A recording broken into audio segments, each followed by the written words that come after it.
The original story, the boogeyman, was an Irish. It was an Irish folklore or whatever, where this priest, the speaker, the psychologist, this priest had become corrupted, and he would come up with stories, lies to tell the parents, so the parents could take his children. So the parents can then give away their children because they're afraid. They don't want whatever they don't want their child to be bug broken. What's going on? I'm AnokhiTheOne, back with another video. In this video, I will be talking about how bug breaking is really an African American myth. It's a half truth, a whole lie. And I'm gonna break down why, okay, and how it's being weaponized for a very particular reason, and why these hoteps, these Pan-Africans, really want you to believe the rhetoric behind this, okay? This unfounded, his story, okay, that they recently made up, okay? So I've been wanting to talk about this for a while, and I'm so happy that the conversation is coming back, because the first time I ever heard of this was in Hidden Colors. That was the first time I ever heard this in my life. Okay, and I've been doing research on history. I have been ahead. I just thought about this for the first time in a very long time. I've been reading African American history since I was a child, because my mom made sure that I had books, okay, that helped me to build up my self-esteem at the same time, because she could see it affecting me when I'm going to these white schools, all right, in junior high, and they're teaching this raggedy history that shows nothing positive that comes with this skin. Nothing in this country. Okay, so I'm getting chills about this, and I would be reading about Malcolm X. I would be reading about, Black inventors. Okay, and that we need that. Okay, so now this whole idea of book breaking. So they make it seem like they're during slavery, because they love slavery. Slavery is an anchor for everything Black. Okay, I want y'all to understand why it is so important for us to break down this whole slavery narrative, which is really a white man fairy tale. To just be completely honest, it is a white fairy tale, and these Pan-Africans, most of which are not the people that they're talking about. Most of them are not, okay, indigenous Americans. Okay, they want to be here, they want to come here, and they want to take our land. Okay, so most of them are Marcus Garvey advocates, which Marcus Garvey literally took us. He came from Jamaica, took us from the South, and brought us to Africa, West Africa, Liberia. Okay, stop it. No. Okay, so this whole book breaking thing, I'm gonna break it down for you. Okay, so there is a few, I think there's about 3 main points why this is a myth. It's a half truth, a whole lie. Okay, number 1, there is no historical account of these stories that they be telling. And you can even in Hidden Colors, even in the movies that they put out, the little snippets, okay, they just say, oh, there was buck breaking and sex farms. They don't say based on the account of XYZ, based on the account of XYZ.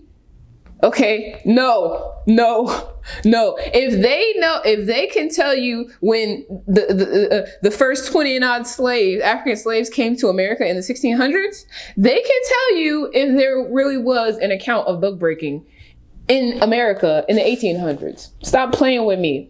Stop playing. And they have these drawings, right? This whole Pan-African movement, this whole Blackness that these white people have created, these Jewish people, English people, Spanish people, that they have created, and they have used their people, which they're probably related, okay? Use their people, Jeremiah Shoemake, okay, Umar Johnson, but your real name is Jeremiah Shoemake. when my grandpa last name Johnson, y'all want to call him black when really he full-blooded Choctaw. So you're trying to get the Choctaw name, but you want to act like you're from Africa.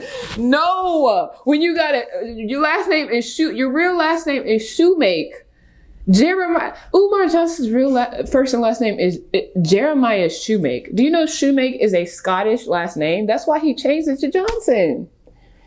How many white people you know with the Johnson last name? Okay, I'm not gonna go into that. But anyway, I'm not gonna go into that right now. So there's no historical account. You can go to the Library of Congress. You can go to the African American Library. You can go to in Atlanta. You can go to in Washington, D.C., you can go to the African American, and there is no historical account of this ritual of publicly sodomizing. And when I say sodomizing, I'm using the original term, the actual term. I'm being impeccable with my words. A white man raping a black man. There is no in public. No. Okay. And this is number 2 reason why this doesn't even make sense. These people were so obsessed with multiplying the earth, okay? Not the earth, multiplying their race, okay? That they would be hanged, burned, killed.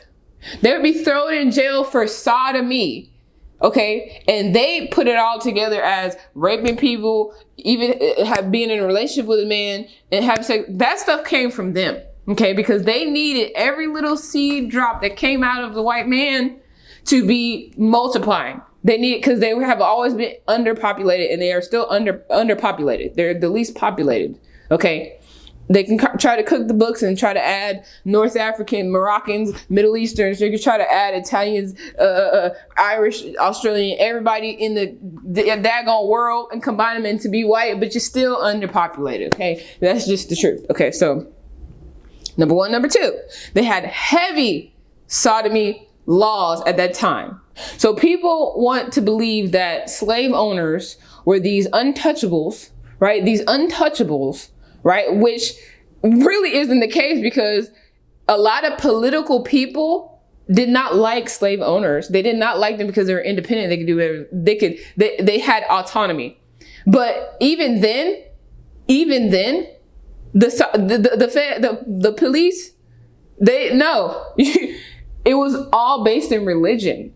So with their own religion, they cannot publicly be doing that. Okay, by any means necessary. If they're doing it, they had to do it in private, which they did do it in private. Okay, they would sneak and do that, and the people who that would happen to, who they would rape, were the people that were in the house. Everybody knows that part, but to try to make this whole theory and meme and fairy tale that the white man that they want you to believe is your people.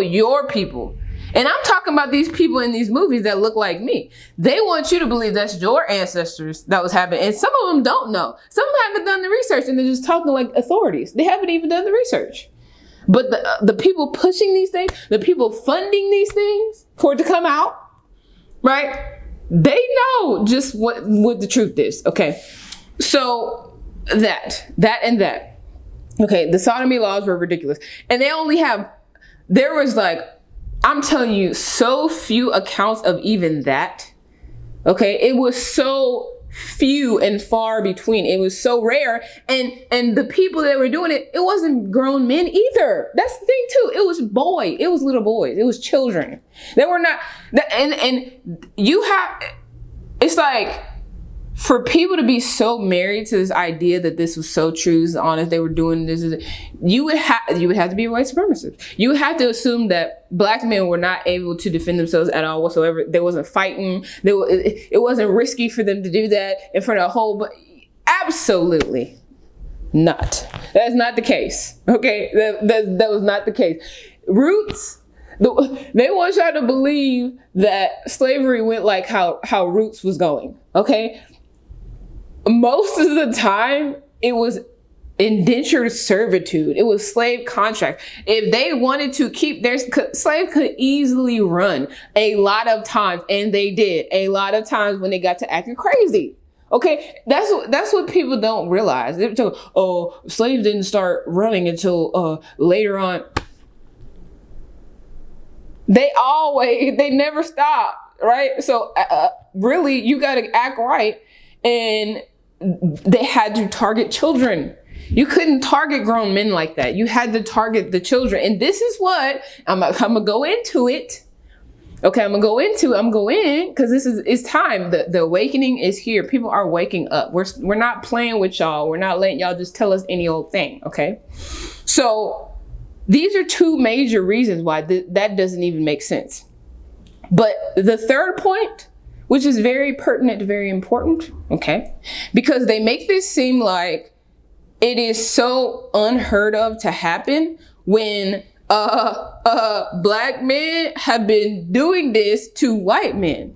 Black men have done this to other black men. This is happening today in private, and we know about in the jails. Okay, so widespread. I saw this Italian, I don't know how I was just randomly guided. I wish I really wasn't, but it's meant for me to say it. I think it's called 120 Days of Sodom.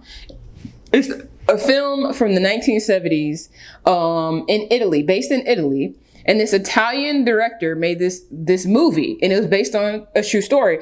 What fascists were doing, the elite fascists were doing. Okay, they're telling you what elite people were doing, and in secret they would take people, all right, and secretly do this. It was disgusting because sodomy is not just man on man. It's just basically, it means rape.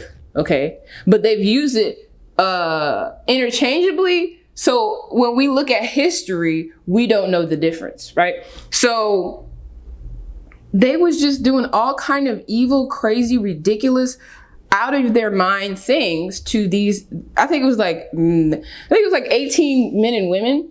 And from this Italian man exposing this, a few months after that film came out, he got killed. This has been happening when it comes to, everybody knows this though.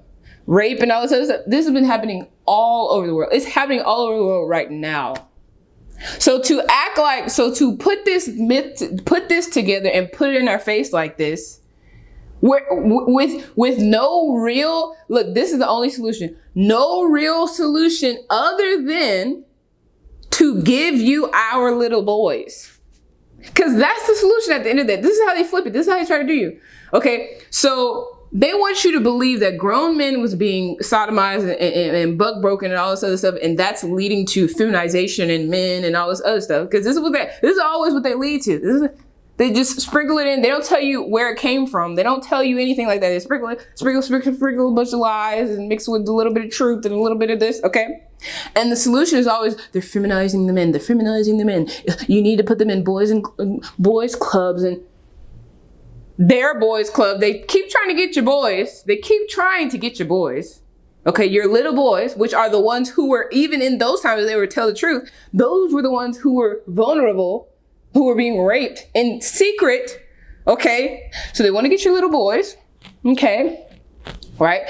So because they are the sodomites. Okay, they want you to go against the gay people, feminine men, grown men choosing who they want to be with, which this is nothing new. And I will go into that as well with historical accounts, which they don't do. Okay, historical from the 15, 16, 17, 1800s, 1900s, which they do not do. Okay, and show you how this is all over the world, but we're going to go to Africa for you Pan-Africans. Okay, we're going to go to Africa for you Pan-Africans. Okay, but they want to take your little boys. Okay, and this is the original definition of the boogeyman. I've talked this before.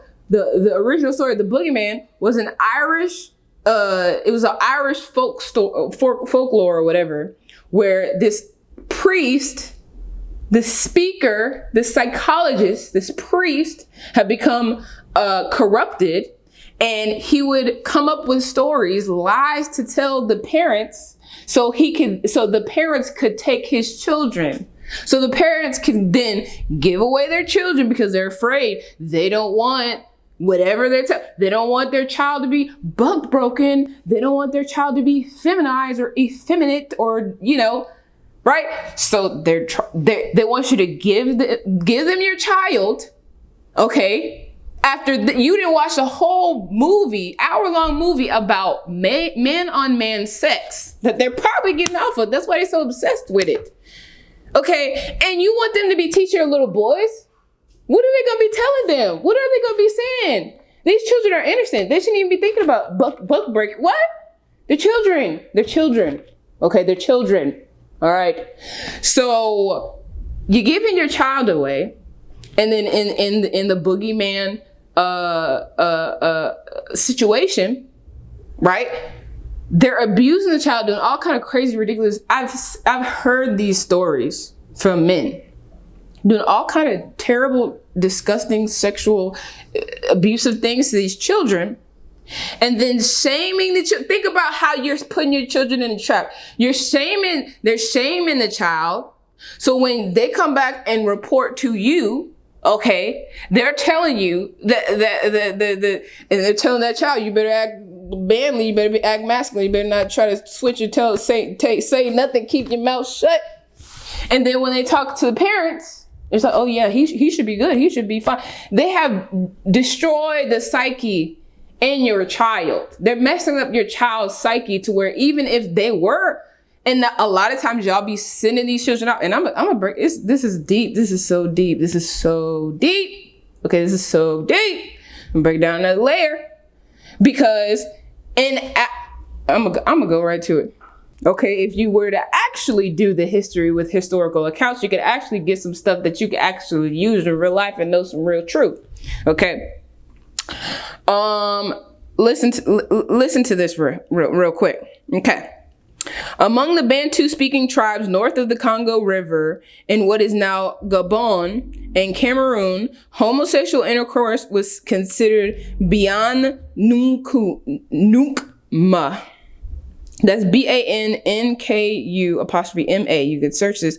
Or a medicine for wealth. According to German ethnographer Gunther Tessmann in 1904. You can type these things, okay? The natives believed that homosexual behavior could bestow the power of riches, especially upon the dominant male.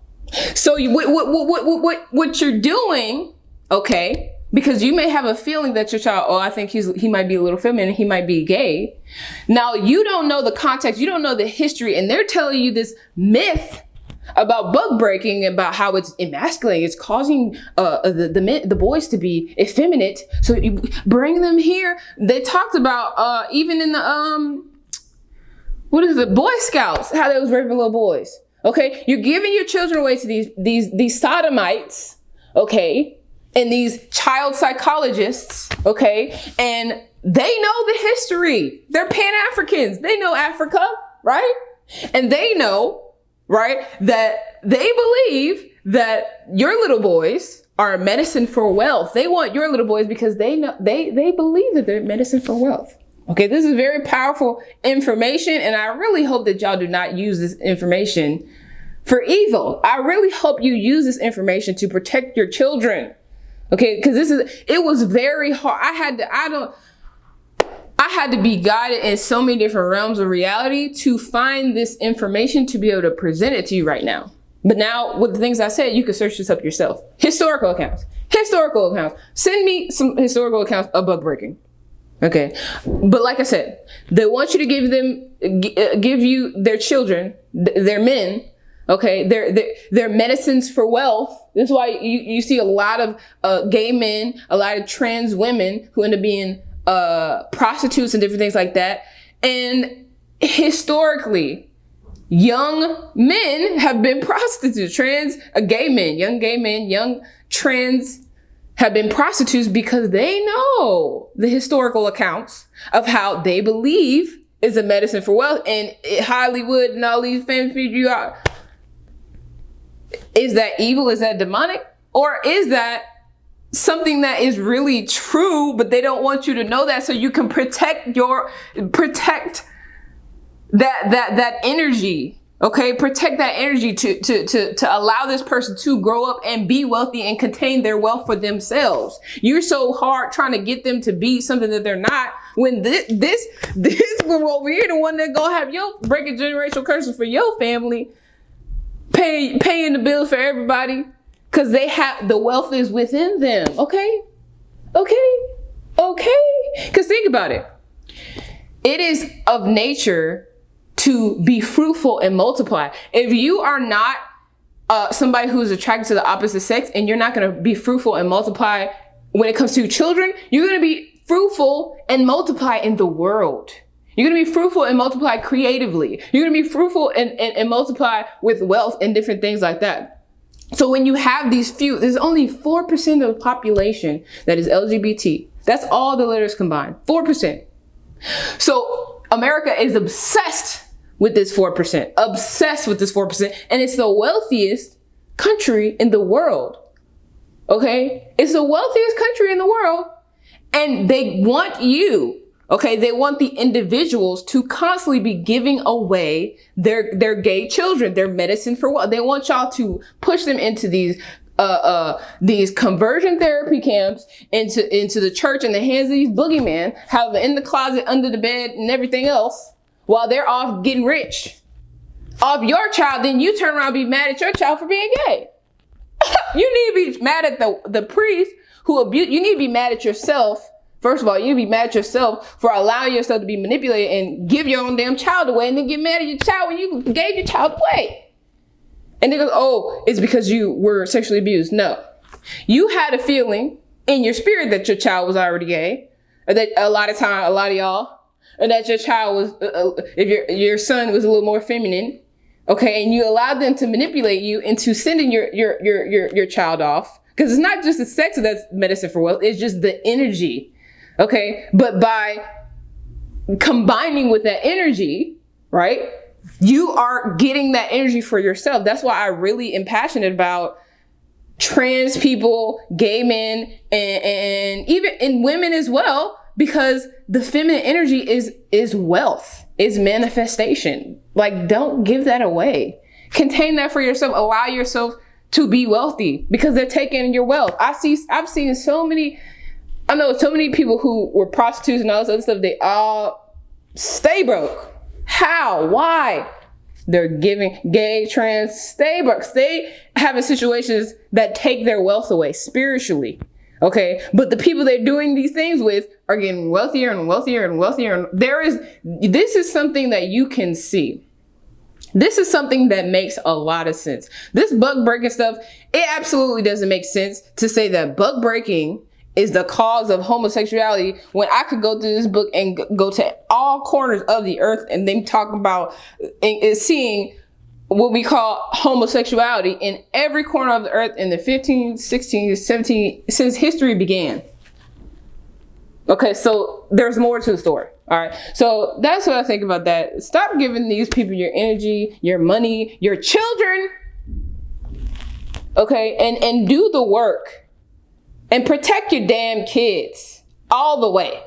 Okay, protect them from the fools that tell them they got to do a lap dance. And that's the other thing. The timing of old dude swirling down, I was already saying this, twerking down to hell.